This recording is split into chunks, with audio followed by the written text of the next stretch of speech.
Pozdrav! Izložba na otvorenom u krošnji drveta sreće koje sam ja podigla iz semenke, pa kad me izbace iz raznih grupa, ne daju mi nikakav prostor da ja napravim izložbu, ja onda to napravim u krošnji drveta sreće, jer tu su moje prijateljice ptice, posetioci. Ko voli ovakve prirodnjačke izložbe, evo, nalazim se ispred svog ateljea u svom vrtu.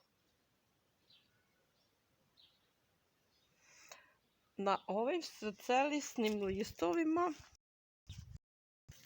koji izgledaju ovako, nastaju moje male slike, minijature. Trenutno nemam ni jednu ovde, a ovo ovde su sada bareljefi.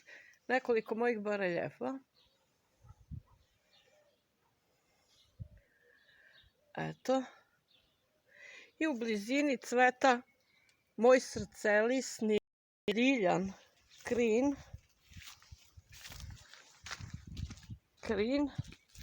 Koji izgleda ovako. Jeste, sve je u znaku srca, sve je u znaku ljubavi. Sve je u znaku slobode, stvaralaštva. Slobodi stvaralaštva. Ljubav je štit. Pozdrav! Radislava, Rada Romaška.